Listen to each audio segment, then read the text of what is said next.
Join me on my next few videos as I put together a series on the rings I have found, my experiences with the ring finders, and help me make new stories by getting some rings back to their owners. These are my stories from the Signal. No matter how many you have previously found, the excitement level is still the same when finding a ring. So let me take you back to the very first ring I found. It was at a park near my in-laws. As often with the items I find, I'm not an expert, but research suggests this is a Navajo band, possibly a wedding band, with turquoise and coral. It has no markings and appears to be silver-plated, most of which is rubbed off. It's quite small, so perhaps it was for a child. At one point in my journey, I had heard an interview with Chris Turner of the Ring Finders. This is a service where, as a metal detectorist, you can pay an annual fee to define areas, usually within your county, where you can help people who have lost rings, jewelry, or any metal for that matter. The website is well made, and anyone looking for help in recovering an item can easily find someone who can help.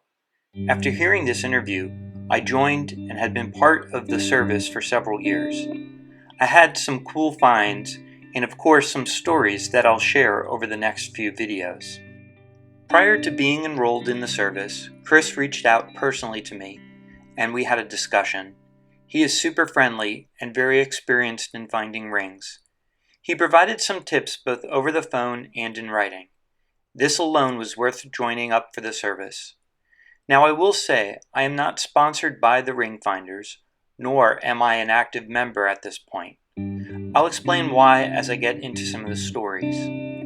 I would highly recommend, if you have a few years of experience and you have time, to join this organization. I think Chris contacts interested parties to make sure they have some experience in metal detecting before he allows them to join. I joined simply to help others while doing something I love doing anyway. Seems like a win-win to me.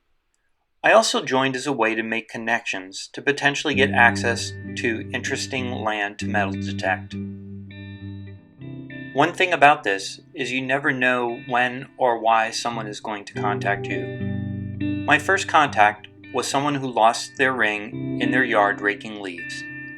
This was going to be an easy find for sure. I made arrangements to help him after work the next day, but wouldn't you know it, he ended up just visually spotting while I was at work. I was super happy that he found it, but of course my services weren't needed.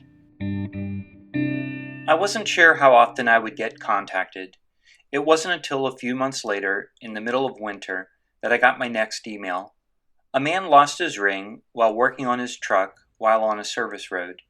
There was snow on the ground, and he and some friends spent some time looking for it visually, but had no luck. He contacted me, and I made arrangements to meet up with him. Because it was on a dirt service road, I met him and drove in his truck to where he lost it. He walked me through where his truck was and where he and his friends had looked. It was on a bit of a hill, so possibly it rolled, or possibly it fell partially in the snow on the ground. I started gritting back and forth, and after maybe 10 minutes, I actually spotted it before my coil swung over it.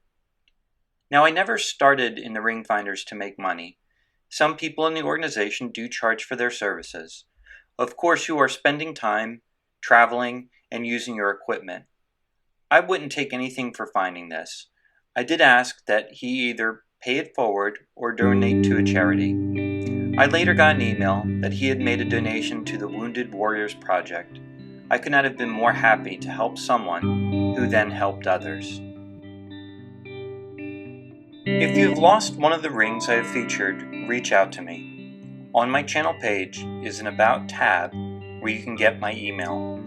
I know where and when I have found each of the rings. If you can describe the details, I would be happy to get the ring back to the original owner.